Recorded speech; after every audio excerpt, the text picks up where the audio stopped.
Boom, boom, boom. Oh. Okay.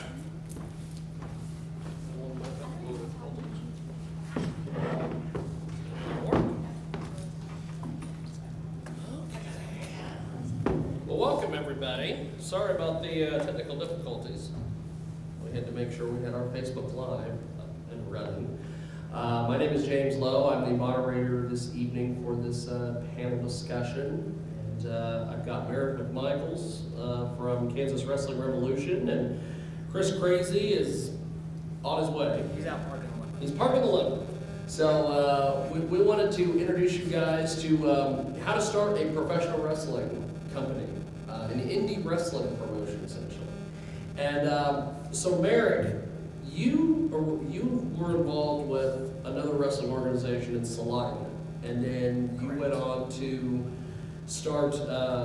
help start Kansas Wrestling Revolution. Tell me a little bit about the game plan of putting this together and how this came about leading up to this event you guys have coming up here next weekend. Well, in starting Kansas Wrestling Revolution, I mean, if you're a fan of wrestling and you know anything about independent wrestling, you know that there are possibly a million independent wrestling organizations across the United States. I mean, there's just thousands upon thousands. So the main thing that you want to do to start off is find a way to set yourself apart from everybody else. I know just in Kansas alone, in our little section of, even within maybe a 5-hour radius, we've got probably around half a dozen independent wrestling promotions. And most of them work together. In us starting our own and kind of going out on our own, we decided the best way to set ourselves apart from everything that everybody else is doing is we do it bigger, we do it better, we put in more production, we put in more emphasis on storytelling. So that's kind of what we do. When you come to a Kansas Wrestling Revolution event, you're not getting your typical ring set up in the middle of a high school gymnasium kind of. With 50 chairs around. Yeah, correct. We are at the Tony's Pizza Event Center in Salina, which is the biggest venue that Salina has to offer. We have, a large stage. We have jumbotron screens. We have all the lighting and special effects that you would see at a rock concert. We have vignettes that play throughout the show that help further the storylines during the show. They're all professionally produced, in-house by us, and we have just a very large emphasis on storytelling to kind of give every match that big fight feel that you might not get from another independent promotion. You might go to another indie show and you don't know what's going on. You got there and they decided 5 minutes before the show started who's wrestling. This is who's wrestling. No, there's no storylines. No one knows. Right. We've been building our matches for months at a time, so everybody knows who they're going to see face who, why they're wrestling that person. And I guess, Chris, did you park the limo outside? Did you find a parking spot? It took long enough. It took long enough to park the limo. I've never tried to park a limo at a Comic-Con, so I'm sure that was very difficult. That was very difficult. Yeah. Talk to me a little bit about, now that you've joined us, Chris, talk to us about the background of, making sure that your logos and your posters and your flyers and having all that put together, because a lot of folks don't think about that. That's sort of a back. Talking about like making people recognize your brand? Yes. How do we stand out with our logos and posters and graphics versus everyone else? So you got to have something that's eye-catchy. And the biggest thing to do is, you have to have inspiration. So you want to take something that inspires you and twist it to put your spin on it. That's the best advice I can give. Our logo, it's funny because I developed 4, 5, 6 different versions, and then we just hit one and it worked, and we were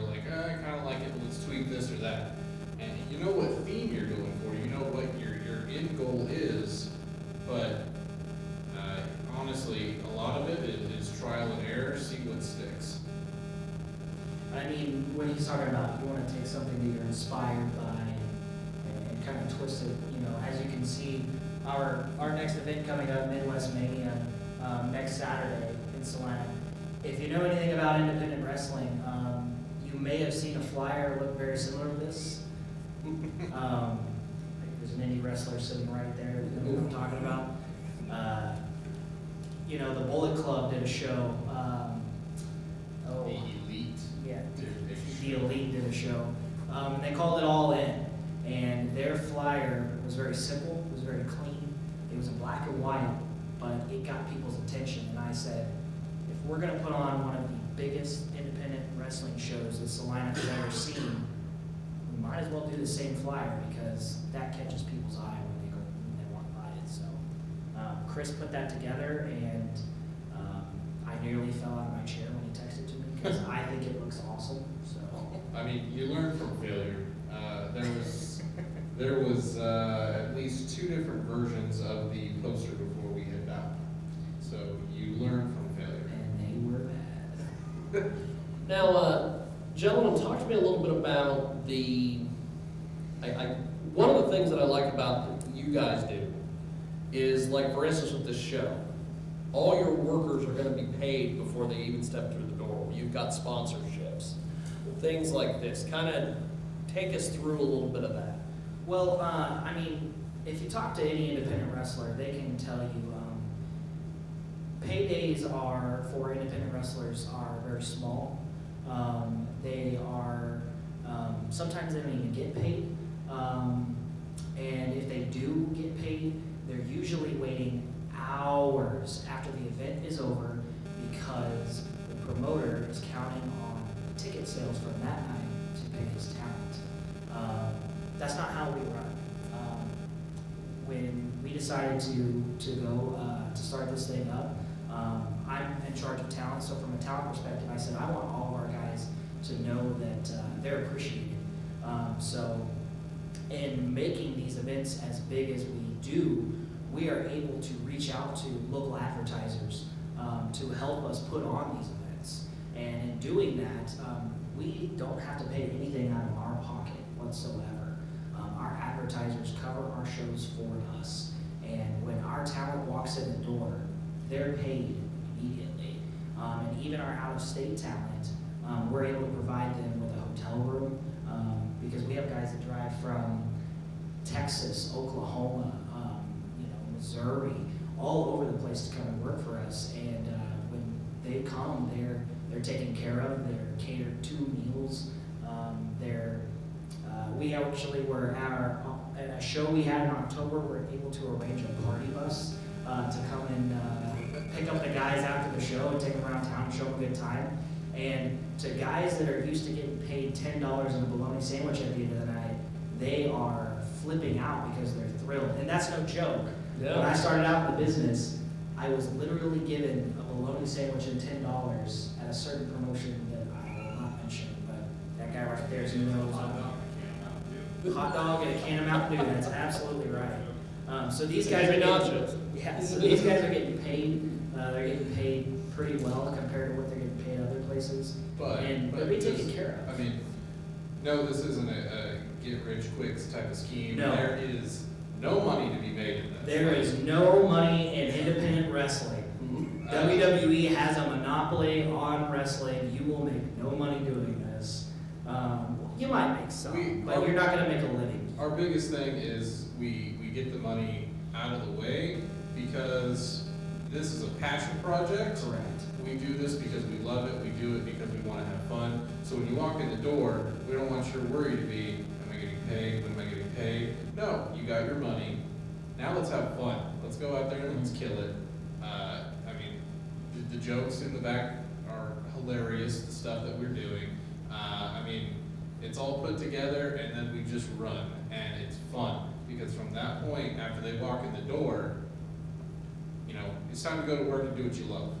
So that's the point, is from showtime on, Right. life's pretty fun.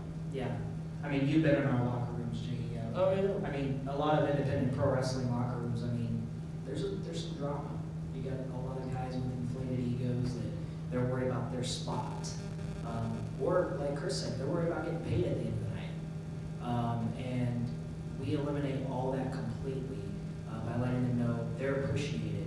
Everyone is an important part of our show, and it's kind of a everybody pitch in and make this the best show possible. And we have not ever had one guy complain about his spot on the show. So I heard you say ego, so I just need to chime in real quick, just for 1 second. Oh, here we go. Yes, there you I go. think we're missing something. We're missing someone. I see. touch I on just- that, Jake? We were scheduled to have Nathan, the Natester, Nathan McClanahan, the other part of the management team for Kansas Wrestling Revolution, but apparently he has decided that he didn't want to make the trip to Kansas City. And I'd rather just wait till next week. I wasn't real sure on There's that. a little more to that.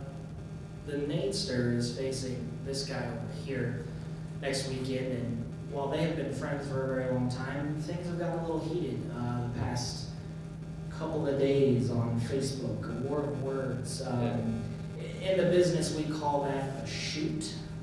These guys have been firing back and forth on each other on a very personal level, and Nathan called me yesterday to inform me he would not be coming because he was not sure what he would do if he saw his face. Yeah, he's just, in case he does watch this and see this, just know people are paying attention to your empty promises because they're starting to stack up.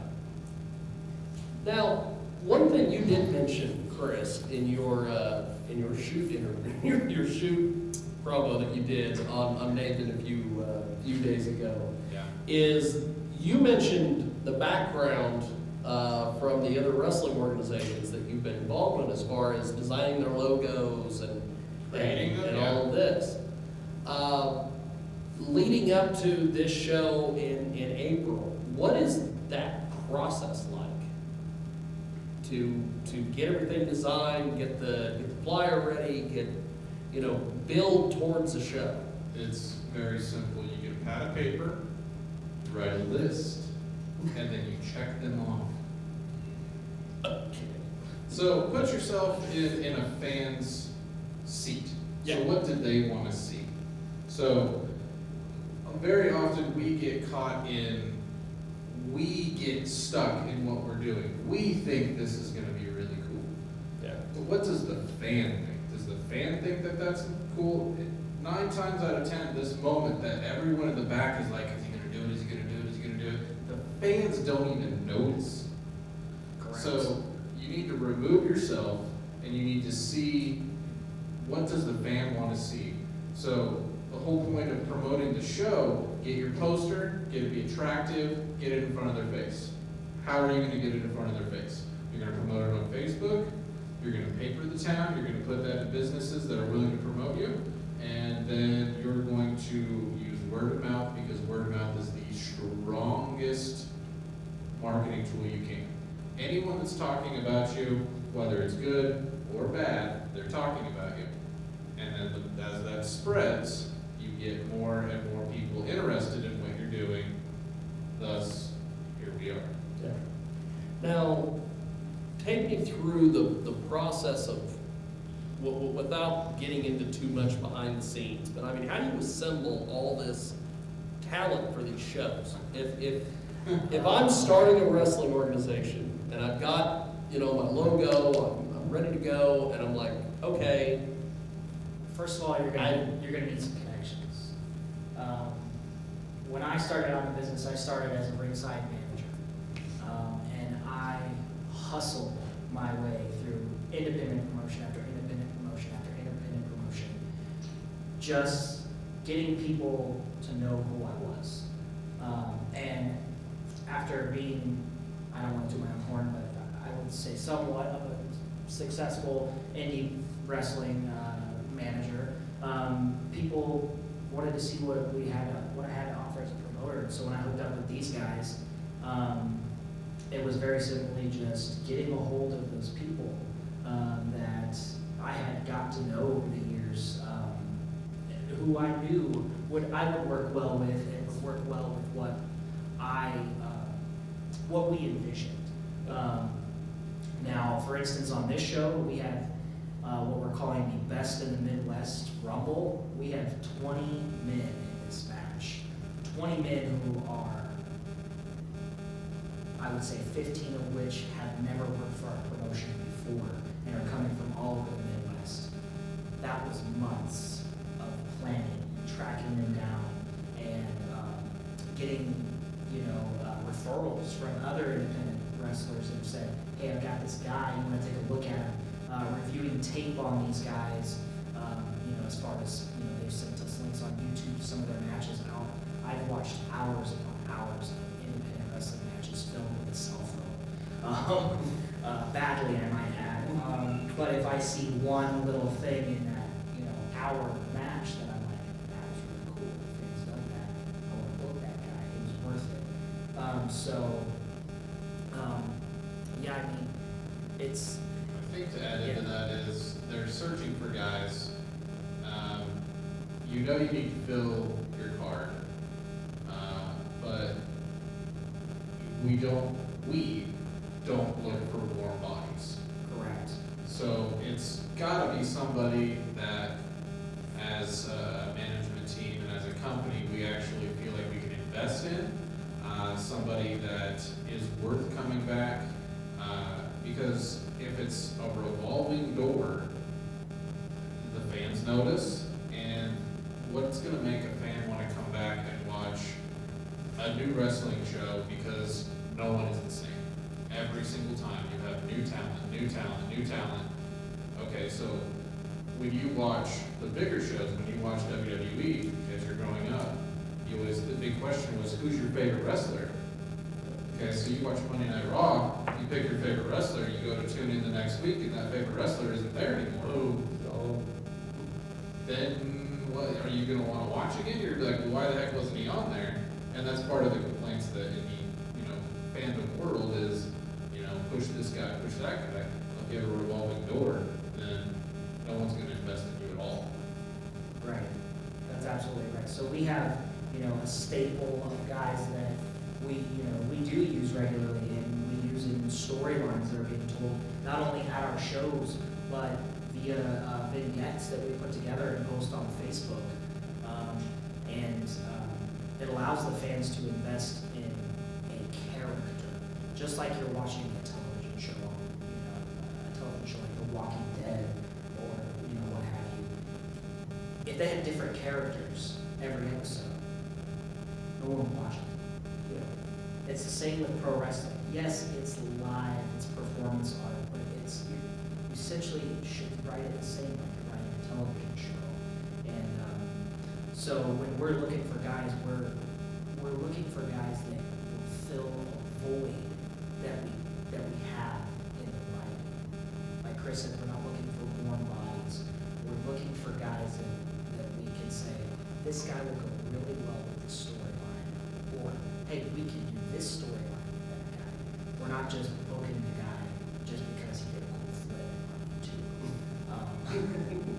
We're booking him because he's got something that fit what our overall goal is in that part of the writing process. now, Chris, you have been involved in professional wrestling in Salina since people were doing it on a trampoline in the backyard, all the way to where you guys have, a huge card. You've got professional 20 by 20 ring, all these things. How do you go from the trampoline to the ring, essentially? Can you give us a little bit of that journey and how that? How do you transition? So I'll tell you the way that I did it. Once we received the ring, and we started playing in it and stuff, trying to do as your heroes do, and trying to take it more serious. The biggest thing that we always ran into was safety first. So when you're trying to learn how to do things, you need to look at it and see what you're doing. The first probably 2-3 events, it was everybody's working together to take care of each other. But from that point, then we had some other guys started to come in and gave tips and tricks and stuff like that. For me personally, I'm very self-trained. Yeah.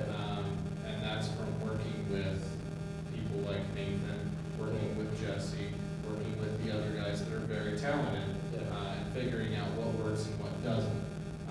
And then from that point, it's a matter of polishing and making things look better as far as that goes. But my concern, I've never been a high flyer.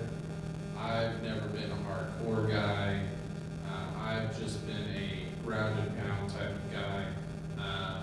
And so my concerns weren't, can I do a 450? Can I do a shooting star? Can I do all this stuff? My concern was entertaining. And I focused more on my character. I focused more on, did the fans enjoy what they just saw? And when they do, the flips don't matter that much. Yeah. So, as far as I go, I was very self-trained, but again, I mean, I learned from watching and studying, and then trying, trial and error. If you fail, you learn, and going from there. But yeah, it's been fun. But Midwest Mania will be my last show as a performer, as a wrestler. That's due to just personal reasons. Has nothing to do with the business. Has nothing to do with the company. Has nothing to do with any of that. And I figure on my way out, I'm just gonna get it all out there. I'm gonna air the dirty laundry. There was a lot of stuff I did not know in that. See, That's part of the reason why I'm glad that you put that out before we did this panel today, because you really, I did not know that you were as involved with well, some people, other wrestling companies and everything. Some people don't need instant gratification of, oh, great job, oh, great job, oh, great job, you do so many things, great job, you're so awesome. I don't need that. I just want to get the job done. Yeah. And I want to make everything look as good as possible. Unlike someone else who needs instant gratification 24/7 spoon fed to them. Now, on the same note, you mentioned that you came up doing, managing at indie shows. Right. How, did you just show up at a show one time and go, hey, kind of explain to the audience here. No, I actually started, I would say, I guess I didn't technically start in the business as a manager. I actually started by doing a podcast with a buddy, and that kind of got us into doors some places. And then I knew an indie wrestler, and he knew that I had, he said I had a talent for speaking and possibly managing, so he got me in the door one day to this company. I showed up in a suit, I had a character, and he said, okay, you're gonna manage me that night. I'm giving you the mic in the middle of 400 people for 5 minutes, and I'm a hometown guy, and I want you to turn me heel. Okay. So I went out there and just said pretty much all I could about how much that town smelled, how much these people needed to learn how to use deodorant, toilet paper. Let's see, what else did I do? I scared some children. That worked. And then I told the fans that their hometown hero was no longer there to entertain them. He was there to make money and win championships. And we then proceeded to have some soda balls. So all in all, a very successful first time as a heel manager, and then it was just off and rolling from there. So how do you go from doing the heel manager shtick, essentially getting into being, behind the scenes and being a bit of a control freak. When you go from indie show to indie show and you have no control over what you are being told to do that night, and there's a guy telling you what to do and you know that it's absolutely the wrong idea, you then start to think, maybe I can do this better. And that's kind of what happened. And then I kind of tried my own thing. I tried to be a promoter on my own. It worked very well. I'm the first one to say, Art, he was not the biggest thing in Kansas wrestling. It was fun while it lasted. But then when I hooked back up with Chris and Nathan after knowing them for years, and starting this, it was like we all have our individual strengths as promoters. And I mean, I couldn't ask for a better two guys to work with to make this company what it is and continue to grow it like we are growing it. Like I said, we all have kind of our individual strengths that play to each other. Chris is really good with all of the production and producing, the graphics, the videos, even our vignettes are vastly different from anything that you'll see in any of wrestling. We actually produce them like short films, so they have a very cinematic feel to them. When you watch our vignettes, it's not like watching an interview backstage. It's more like watching a scene from a film is what we aim to do. And Chris puts all of that together, and he does a great job of it. When I say, this is kind of the vision I have for something, Chris is like, immediately he goes, okay, we can do it this way. And I'm just flabbergasted. And I'm putting him over a little too much, and I think he's going to start to go a little bit higher. Say something good about Nathan. Nathan is great at talking. Nathan is a great communicator, and he's very good at networking. So all of these advertisers and sponsors that we work with, Nathan has known these people for years through different business ventures that he's done, and he knows these people on a professional level, and so he's able to walk in and talk to these guys, and within 10 minutes we walk out with a check in our hand, because he's just great at pitching things to people and making them understand what we're trying to do, and getting them excited to partner with us. Nathan's great at that. Nathan's also great at putting together some of the most extravagant entrances I've ever seen in independent wrestling. I've seen, I think it was the last show, he came out in Ghostbusters outfit. Came out in a Ghostbusters outfit It was completely... and had a full-on proton pack that shot fog out of the hose from the end. When I say fog, I mean it shot, like it had a CO2 tank on the back and shot out a 30-foot stream of fog. And this is at an indie pro wrestling event, where most people are used to going and seeing this high school shit with 50 people, and we're packing 400 people in place. And Chris had one of the craziest entrances I've ever seen. He came out dressed as Freddy Krueger, and it literally, we had this crazy red lighting and this Nimbus fog machine that had floor fog, and it looked like Chris was coming out from the pits of hell. If you go to our Facebook page, you can see a photo of it. It looked amazing. It looked like he was coming out of a boiler room from that scene in Friday the 13th, or Nightmare on Elm Street. I'm sorry. Not big on movies.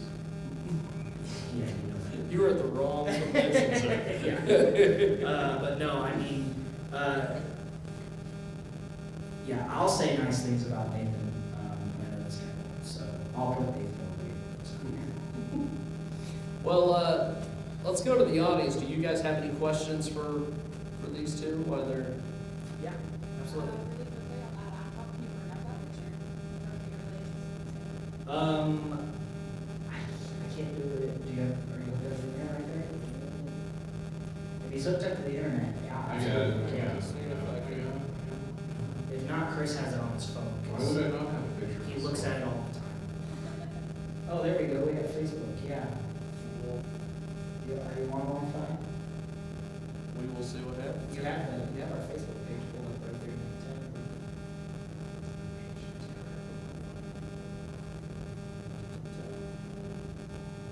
Mr. Panel? No. Apparently no Yeah, internet. He's not on Wi-Fi. If you want to come up, Chris has it on his phone. If you want to look at it. Sadly, I don't have any pictures of Main Street. Yeah, that's the picture. Now, when you guys go to put these events together like this, well, like with the entrance there, is it the event you put together and then we do all the cool stuff? Yes. Or is it we do the cool stuff and go, well, we've got to have an event for this? No. I mean, you do it. I mean, of course, Chris probably has things in his head, and being a wrestler, you know, goals of crazy things he wants to do with the entrance. I know Nathan has like probably a list of different entrances he wants to do. He keeps tossing around the idea of riding on a white horse. I don't know what it is. I'm never really He's done a tank outing? Yeah, he's came in on a tank, DX style, and shot out t-shirts from a t-shirt gun.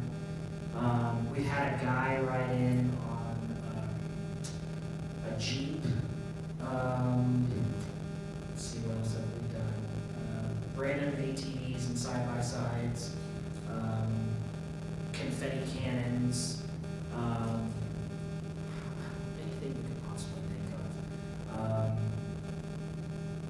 Yeah, I mean, we've got some pretty cool entrances planned for the show. I don't want to give anything away, but there's a guy named Retro Randy that everybody keeps talking about. I'm not sure who that is, but he says he's a 1980s wrestling superstar. I don't know, but I guess the word is he's got some crazy entrance. He's riding in on something. I don't know what it is. Hopefully it's a DeLorean. That Since sick. he's from the 80s, That that would sick. be fun.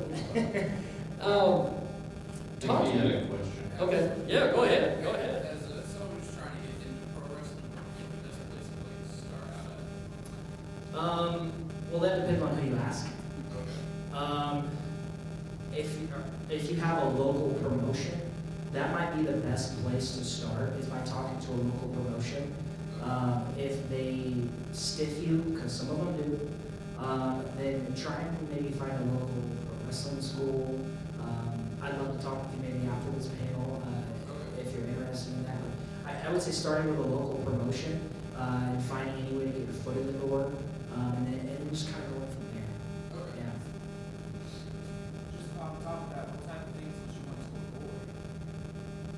avoid? In starting out in the business, check your ego at the door.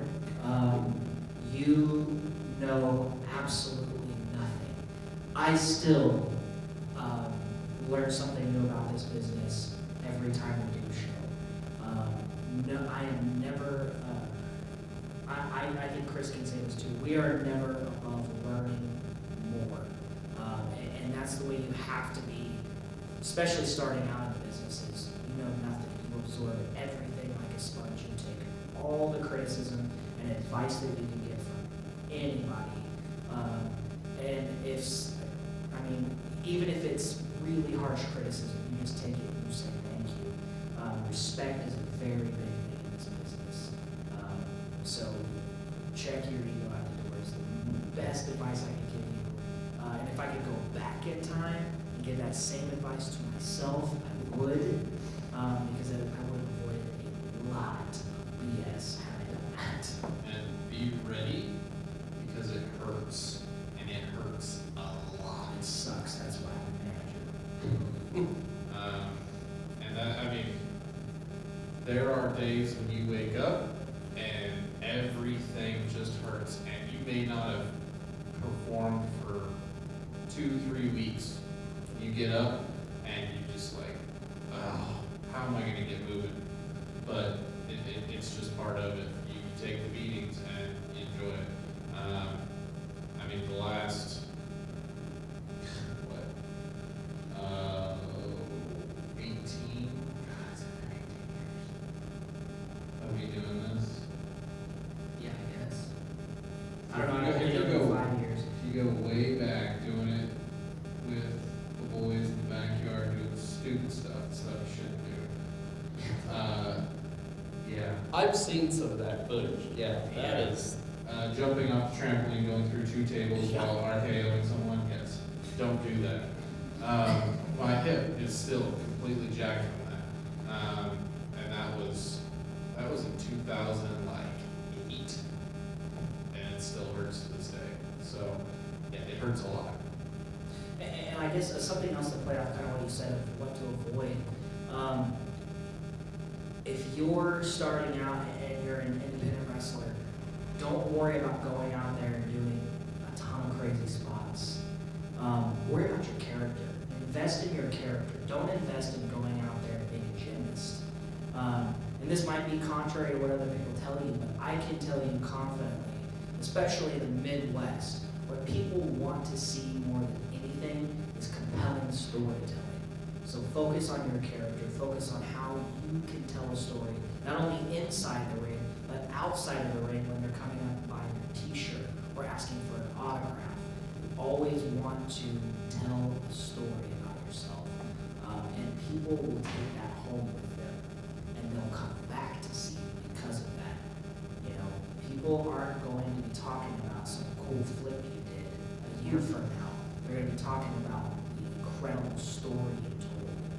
They're going to say that match was amazing because they felt emotionally captivated while they were watching it. If you look back, and I don't know if it's me just showing my age or not, but if you look back at How old are you? the glory days, I believe you turned 30 today, right? This old geezer over here. Yeah, by the way, it's Chris's birthday today. Oh, He's really? 30 years old. so anywho, back to the glory days. If you look at like the Monday Night Wars and stuff, and you think of how cool the NWO was, you remember the NWO because of the story. If you look back at DX, you remember DX not because of the moves. You remember them because of the stories they told. So there's a reason WWE is successful, and don't try to reinvent the wheel. It's already made. They know what they're doing. There's a reason they're as successful as they are. So learn from them. Now, with this show, one of the things that I like about what you guys do with your wrestling organization is that you're not like a lot of these indie groups that we got to have a show every month Correct. on a certain date, and it's not just indie shows in Kansas. I see indie shows all over the country that they're having a show. If they are, for instance, and this is just me thinking of wrestling, but when we were down in Tennessee last year, they advertised Friday night, Saturday night wrestling. And every Friday, every Saturday, Friday and Saturday. they did wrestling Awesome. in Tennessee somewhere. This one wrestling company had 2 buildings rented. And with you guys, you build to 3 or 4 events a year. We take it, we're a little bit different in that. Sometimes running that regularly works for some companies. And I'm not gonna knock that. But with the amount of production and time and storytelling that we put into our shows, we thought it would be best to do 4 shows a year. And we use those 3 months in between each show to build every single match to make it the biggest thing possible. So by the time that we get to that show, the fans are seething at the mouth, ready to see the match that they want to see that night. Yeah. And we've decided that that's the best approach for us because we want to put on these huge, what we call mega shows, and set ourselves apart from everybody else who's doing wrestling in our area. There's another company that runs in the same town as us, and they run every single month. And I don't know if you know how big Salina is, but it's like, what, 40,000 people? 48. 40, yeah, it's like 40 or 50,000 people, so it's not a big town. So in order to set ourselves apart from someone else running in the same town as us who runs every single month, we're gonna run less, but we're gonna do it bigger. And so that's kind of what we're doing. Yeah, if you look at almost every aspect of life, do you want quantity or do you want quality? Because you never get both, and if you do, tell me the secret. Because Because It's really WWE hard. ain't that way. We They're- all know that. Yeah.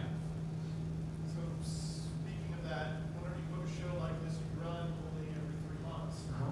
Do you have every match try to steal the show, or do you book it to where there's a rise and then kind of a lull after that, and then work the crowd back up? That's actually a really good question.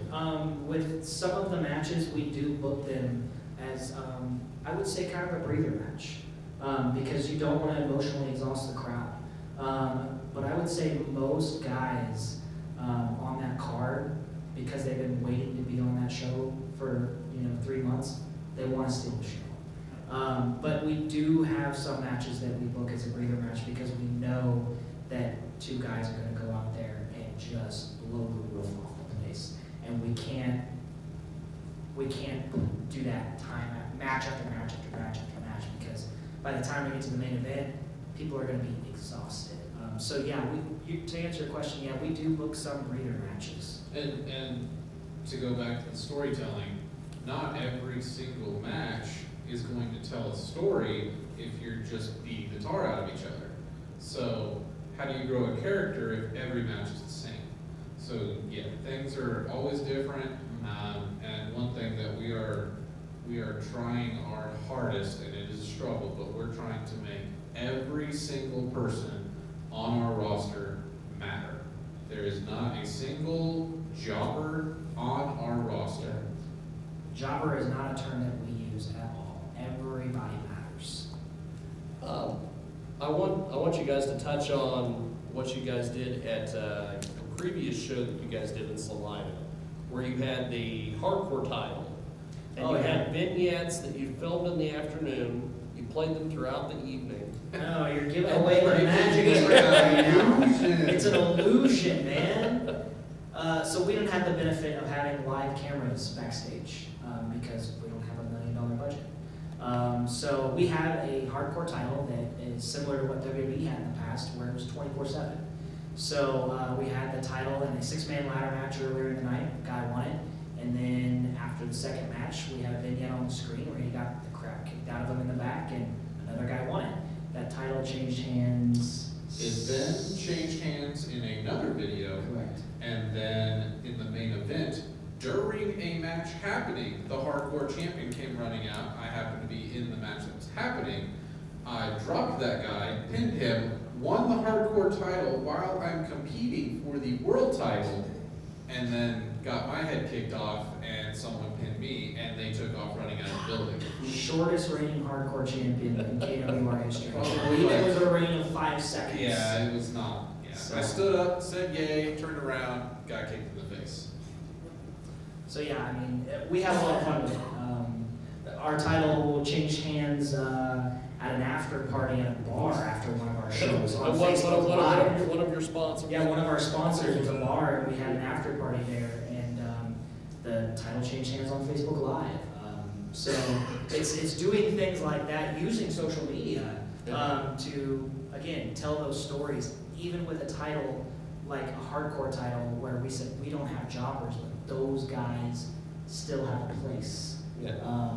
And we make sure that they're still being seen by the fans, and we're still building them up so that one day, Chris Crazy or the Napster doesn't have to wrestle. We've got other guys that we build over time. So I believe Yeah, that the gal in interesting the back thing.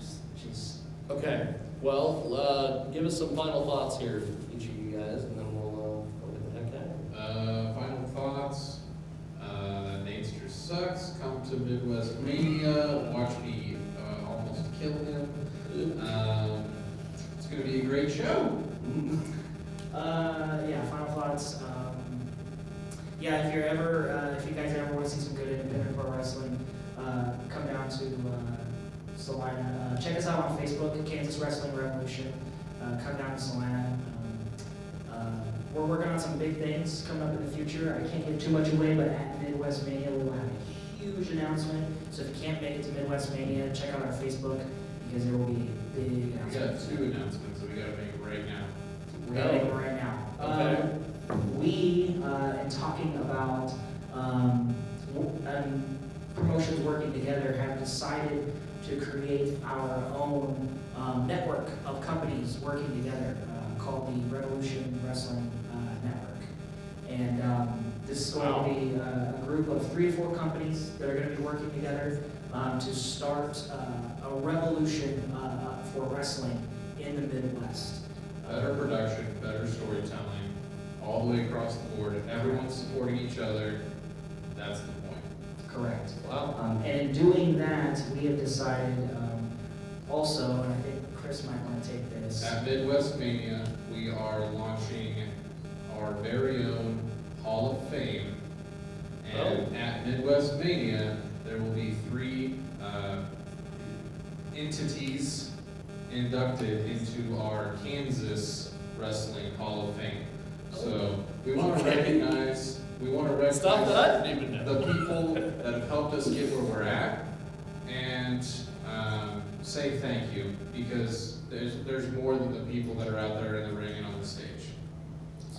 All right, I'll wrap things up here, Gene. Well, thank you guys. I hope you guys have enjoyed this and learned a lot. And as soon as we're done, both of these gentlemen will be available for questions and everything. So thanks to you guys for being here. Appreciate it. Thanks, guys.